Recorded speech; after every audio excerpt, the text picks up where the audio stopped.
Welcome, everyone, and thanks for joining us today on the podcast, A Bacik Conversation. Today, Father Bacik and I will delve into some of the themes he covered in a lecture talking about improving relationships with family, friends, and foes. And really, it's just a conversation about enhancing and deepening our personal relationships. And Father Bacik, it's good to be here with you again. Thanks, Brad. I'm looking forward to it. I hope you got tough questions for me. I'm ready. I do, yes. Yeah. So just to provide a little bit of context for the lecture that you gave, really the underpinnings of the lecture was based on, it's in response to COVID and the disorienting impact the pandemic has had on our lives and our relationships. And the idea is that even though our lives have been changed over the last two years plus, there's an opportunity for us to reassess and reevaluate how we're living our lives, and in particular, how we're relating to family members, to friends, neighbors, colleagues, and even people we don't like. Yeah. Which is the foes part of the title. Could we get and even our deceased loved ones? Yes, even our deceased loved ones. Yes. That's a good summary you gave, Brad. Thank you. I was paying. You must have listened carefully to the lecture. I did. Yes, I did. Before we get to the content, let's talk about how you delivered that lecture. And you use, and I've seen you do this before over in homilies and other talks. You used a vignette. Yeah. Framework where you had 6 different vignettes. Yes. You had an Abraham, you had a Sarah, you had an Isaac, Jacob, Rachel, and Rebecca, and each of them had unique situations, and you talked about in real personal terms in a narrative form. I've seen you use that often. What do you like about that way to deliver? Yeah, it always seems to me that it makes it more concrete, that it sounds more practical, that it's more in touch. In other words, I don't want to give a theological lecture with using words that people don't understand. I think the great example I used in the lecture was of I'm talking to a guy about his marriage, and he says, "Yeah, I've been married 5 times." I said, "What, 5 times? I don't think I should be talking about that." He said, "No, it's 5 times to the same woman." And then he tells me, I was married to my lover, and then I was married to the mother of my kids, and then I was married to my nurse when I was very ill, and so on. So it makes it concrete. And always the hope is that if I describe something properly, people will be listening and saying, "Oh, yeah, that's me. I understand. I've been married to the same guy for 20 years, and our relationship has changed also." Mm-hmm. So that's my hope, is always to use descriptive material in such a way that when people hear it, they're thinking, "Yeah, that's me," or "I understand that," or "I got that same problem of trying to deal with my wife when I was sick or something." Yeah, so I use the technique a lot, and the naming, I use biblical things for memory reasons. Abraham and Sarah, Isaac and Rebecca, I was wondering where Jacob and Rachel. Okay. So I often use those names because it's a memory device, going through the biblical stories of Abraham and Sarah and so on. Right. And you use multiple vignettes because if I'm not married and you talk about Abraham and his wife, it might not be totally relatable, but then you have Sarah with the dysfunctional family. And Yes, and I would try to have my descriptive material as broad as possible so that everybody hearing it can say, "Oh yeah, I'm linking into that part." Yeah. You're looking for relatability and something that resonates with the audience. Exactly. Okay.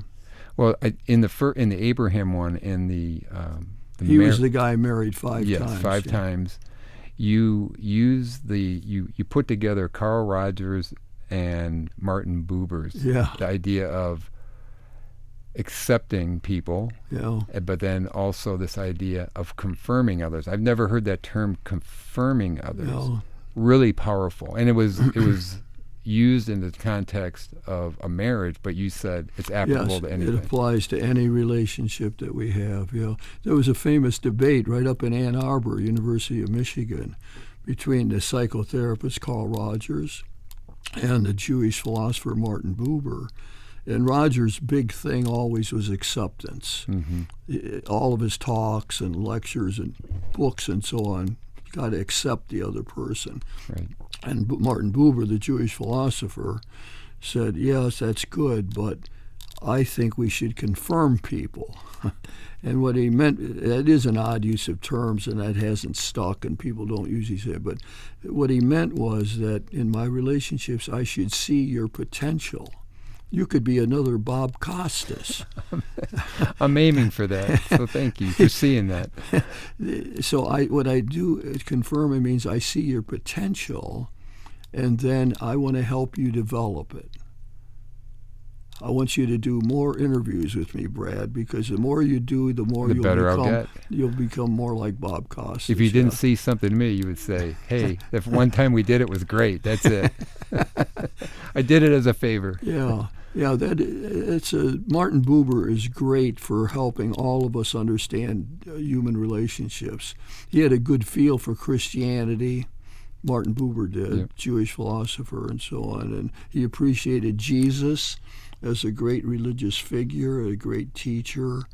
And so his language is, of course, the big thing he said was that in relationships, we are tempted to deal with the other person as an it. He distinguished I-thou relationships and I-it relationships. So the danger in personal relationships is whether it's with your mother or your colleague at work or your spouse or whoever is, to treat them like an it, an object. Making a sex object out of women is a great example of I-it relationships. And it becomes manipulative and controlling, and it doesn't allow the other person to develop. And Buber said, what we got to do is get past this I-it relationships, which we all know that, wanting to control it, right. Wanting to manipulate it, make it go my way. And he says we've got to have I-thou relationships in which I respect you, in which I recognize your uniqueness, where I don't try to make you into a clone. It's like the father who wants his son to be as good a basketball player as he was, and he's going to make a clone. And the kid likes ballet. He doesn't want to play basketball. Right. He wants to be a ballet dancer. And so the I-thou respects the individuality of the other person. Buber has great stuff, and it's picked up by Christian theologians because it's so insightful about human nature as a whole. Right. And Buber actually got that out of the Hebrew Scriptures, which are very dialogic. God calls people by their name. He calls Abraham to serve him. He calls Moses by name. God, in fact, that's a good idea. God calls all of us by name. We should use each other's names, at the very least. Yeah, and the name is your uniqueness, your potential, what God has given you. So it's great stuff from Buber. He wants us to have a feel for the other person, to sort of. There's a line from Rod McEwen, a song, that he wants you to crawl. I'm going to crawl behind your eyes. It's a great thing. I want to crawl behind your eyes, which means I want to see the world the way you see it. It's like when you're an administrator of a school system, you don't want all yes people telling you you're great and every idea that you ever had is just gold. You want somebody who says, wait a second, did you think of this? Right. You don't want all yes people as an administrator, right? You want people around you who will be honest and say, that's a nutty idea. He says, unintended consequences. For sure. So don't do it or think it through. So, Buber, reconsider. Yeah, really, so Buber is just great. I-thou, more I-thou relation. And of course what he says is that when you have an I-thou relationship and we really respect, we get a glimpse of the eternal thou. you get a glimpse of thou, God. God is the thing here. So that's how we come to know God, is by knowing other people and seeing their potential and helping them to develop by your language you were picking up on. By confirming you, then I get a glimpse of a God who confirms us, a God who wants us to develop our potential. I found that really, the way you link that Carl Rogers and Buber, that's a very pragmatic way on how to improve our relationship, whether it be with a spouse or with anyone. That was for sure. Really powerful. The Sarah vignette, and I'm not going to go through every one of them, but this one had to deal with the dysfunctional family. And you frequently mention that all of our families are imperfect. There's very few Hallmark movie holiday moments, right? And so you frequently reassure us that the family unit is always, in some ways, there's always some fracturedness. And I like to pick up on the Holy Family, as we call them in Christian circles. We call Mary, Jesus, and Joseph, Mary, Joseph, and Jesus as the Holy Family. But they had their problems too. You know, they didn't understand Jesus sort of a rite of passage story. He stays back in Jerusalem. They leave.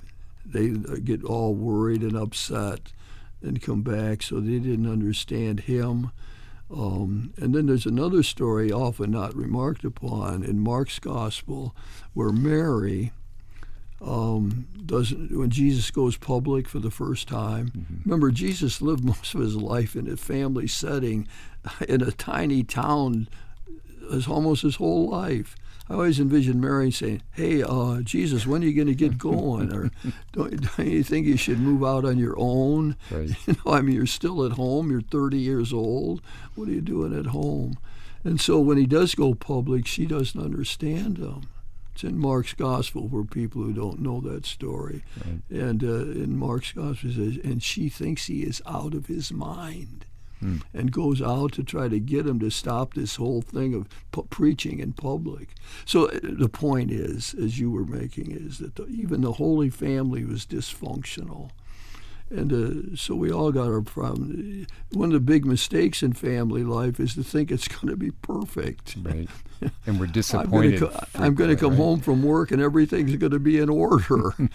Dinner will be prepared and the kids will be behaving. You know, it just we have to be ready for the dysfunctions that happen and go with that and to build on that. And the 2 points that you brought up forward as far as, again, how we can improve the relationship within family is through communication and also forgiveness. Yeah.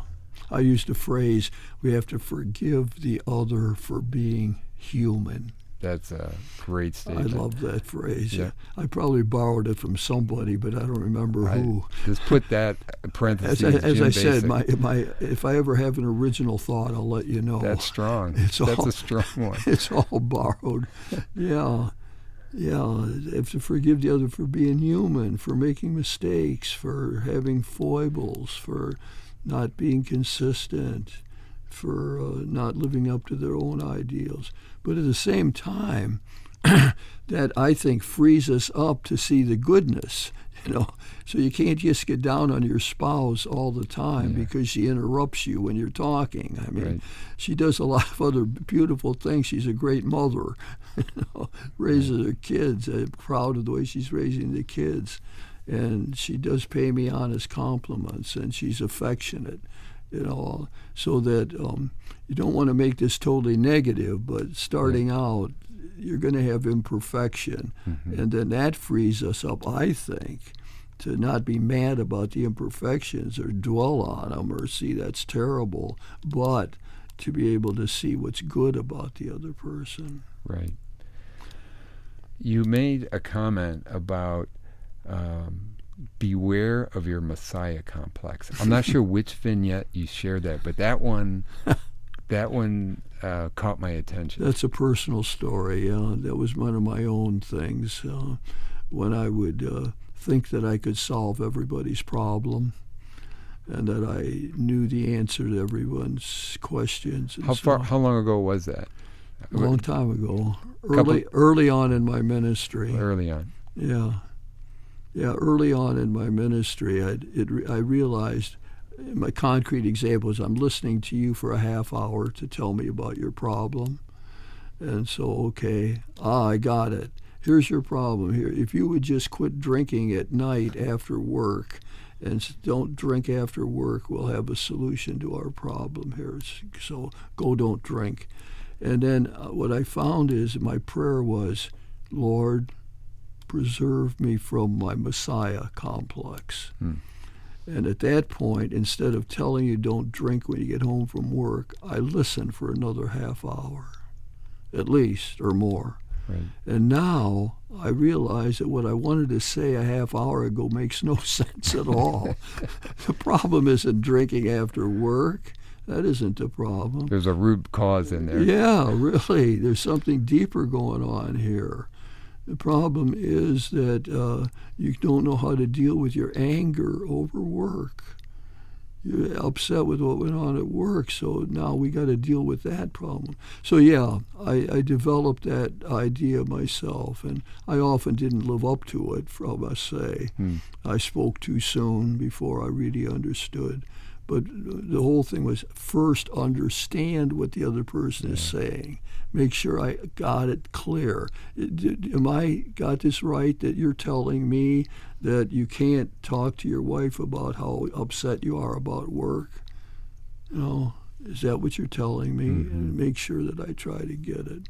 Yeah, preserve me from my Messiah complex. Yeah. I took that also. You were inviting us or challenging us to deep listen, be real present across from people. For sure. And then if we do that, that will help improve relationships. Yeah, presence, you used a great word there. We got to be present to people, attentive, listening.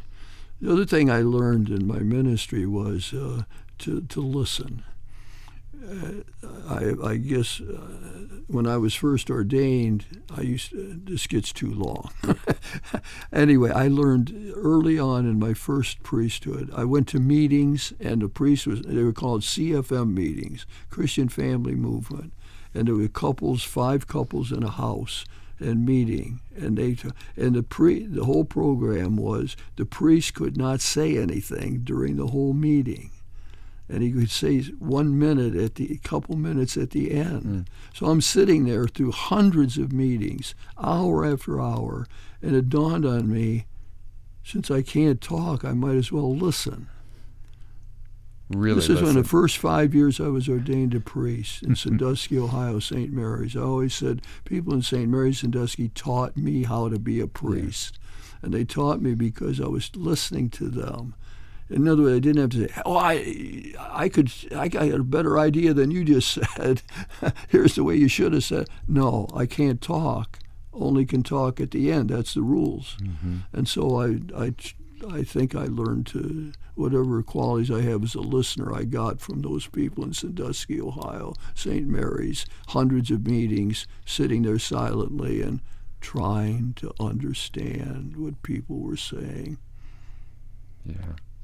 The also an underlying theme that was woven throughout the lecture was this idea of love of neighbor. And we hear that so often, but you put it in the context of relationships, the importance of relationships, and it's central to the Christian message, obviously. Who are the individuals that exemplify that for you? Yeah, well, in my own life, it was my father and mother, for sure. Major influences on me. From my mother, I learned acceptance. She was a great acceptor of the evils of life. She gave birth to a very defective child, my brother David, and rather than be angry at God or feel guilty about bringing a totally disabled child, RH factor, non-functional child in the world, she accepted it. And she said, now my job is to take care of my son who requires full-time attention, which my mother did. So she was an example of see, love has a face. Yeah. You know, love isn't a generality. That's what's great about Jesus. Jesus didn't talk about love in the abstract. He talked about the Good Samaritan taking care of the enemy person and who's beat up by the side of the road. Yeah. His examples are always concrete, real. That's what the greatness of the teaching of Jesus. And so I think that's where we learn it. You know, we might learn it from a teacher. You might learn it, yeah. I also, throughout your talk, you were also challenging, inviting us to be alert for those times where we can love our neighbor and also be alert for others that are doing that type of work, because that's inspiring and uplifting but you have to be alert for that. Exactly, yeah. It's a great phrase. I'm sure I got that from my mentor, Karl Rahner, the great German Jesuit theologian who's in my bones and blood. He talked about being on alert for the presence of God in our lives, on alert for people who need our help. Yeah. So it's an awareness. It almost links in a lot with the Buddhist kind of thought that awareness is what's important, consciousness of what's going on. So in our even relation, it's really helpful when we are in ordinary conversation. We can practice that sort of thing of love of neighbor just by listening to the other person, trying to hear behind the words. Hear behind the words. What's the emotion that goes with what you're telling me now? And so that I'm in tune with more of a total person response, not just the words coming out, not just the intellect, not just what you want me to hear, but what is in your heart. Right. And of course, none of us are totally good at that, but it's a worthwhile effort to try to hear the heart as well as the mind. Right. And then, of course, one of the most challenging tenets of Jesus' ministry was to love your enemies. Yeah. And you spent some time in a lecture about that. Yeah. It's hard enough to love the people we see every day and get along with, right? Yeah. But to love the enemies was, it's just, love your foes was just an incredible challenge, right? For sure, yeah. That's the challenging part of Jesus' memory. Even many people can love those who love them. Right. But the challenge Jesus put forward is love even your enemies. And of course, he demonstrated that on the cross, his crucifixion. Father, forgive them, they know not what they're doing. Yeah. He's forgiving the executioners. Father, forgive them, they know not what they're doing. And so that is the great challenge. And of course, none of us are perfect at that, but it's worthwhile trying. I think a lot of times, we talk about family. So there's fights occur and people get mad, and sometimes they don't even remember why they're mad at one another, Yeah. We haven't met with my cousin Joe for years. I don't even remember why. And then to try to reconcile that relationship, to see if we couldn't, hey, Joe, we haven't talked for years. How about if we get together and watch the Notre Dame game together? Let's have a good time together and maybe rehash. Sometimes it's got to be more direct. Your spouse and you have not been sort of cool lately, and maybe we don't even know why it's been cool lately. But let's just talk. Let's get it out in the open. Yeah, clear the air. Yeah. And I think I like that you took this love your enemies and foes piece and took it to a softer level, meaning just to people we might be. Right. There's a fissure. There's a estrangement. Right. So, and the suggestion that you gave us was, let's reach out and let's try to reconnect. Right. Try to reconnect.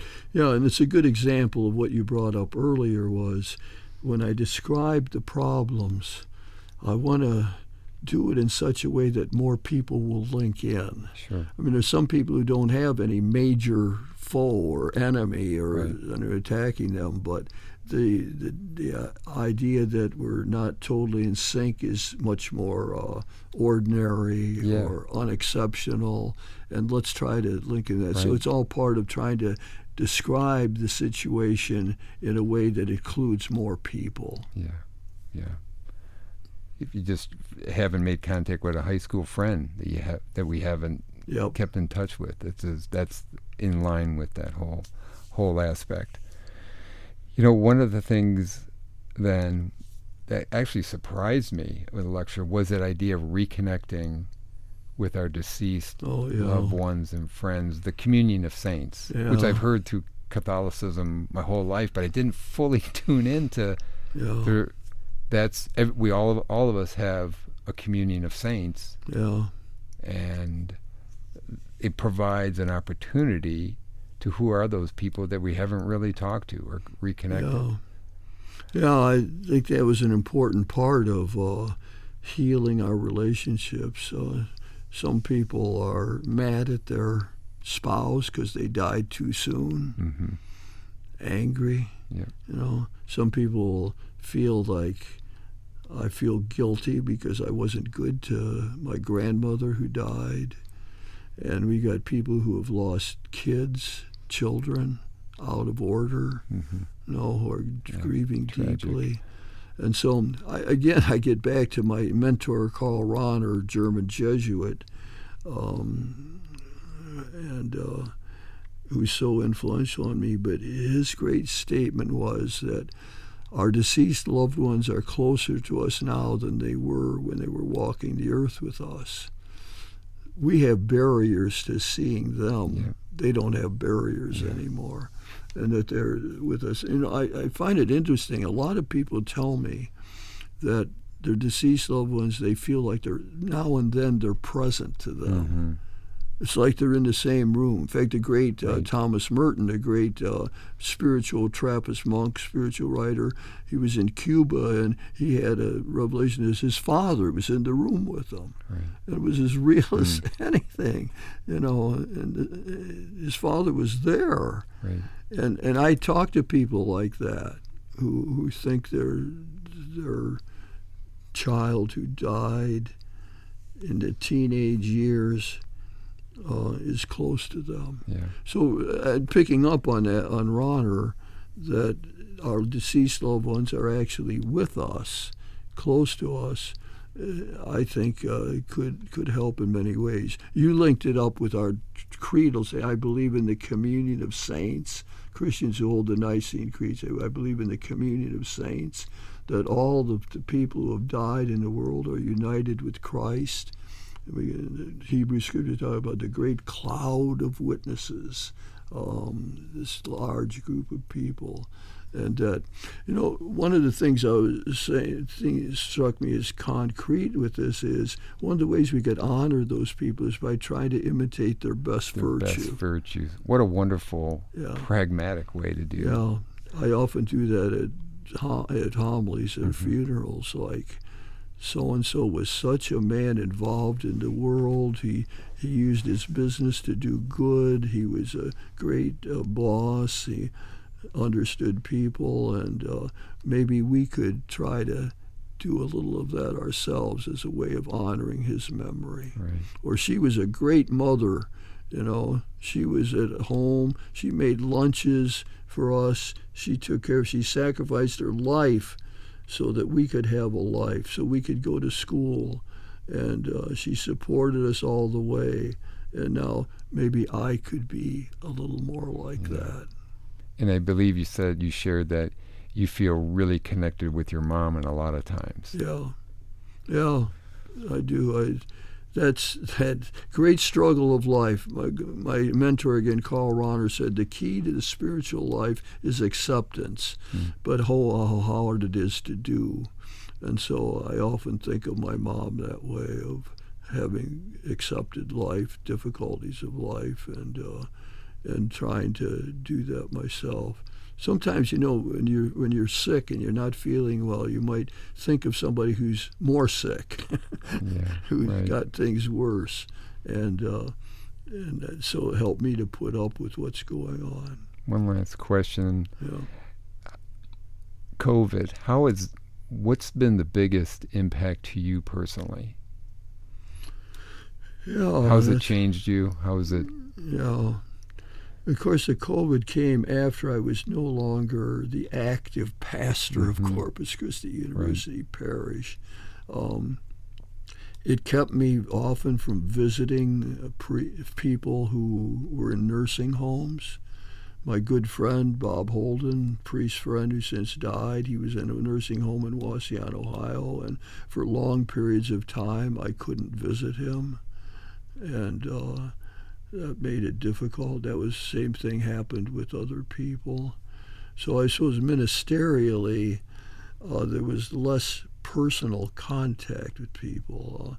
I maybe did more counseling over the phone, which is a nice thing. Yeah, I mean, I right. think some good Right. things happened, but I was always happier when I could look at somebody's face as they're talking to me and pick up some more of the emotion and so on. Right. So that made it harder for me, I think, to be an effective counselor. Yeah. Well, I think as we wrap this up, the lecture and even our conversation here, those ideas of how to enhance our personal relationships, deepening, they're good no matter what.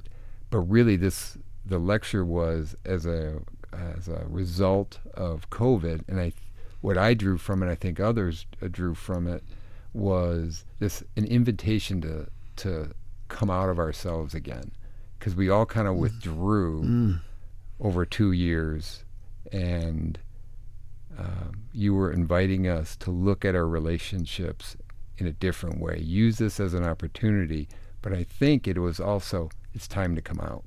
It's time to connect. Brad, that's marvelous summary. That's better than I did. Wonderful.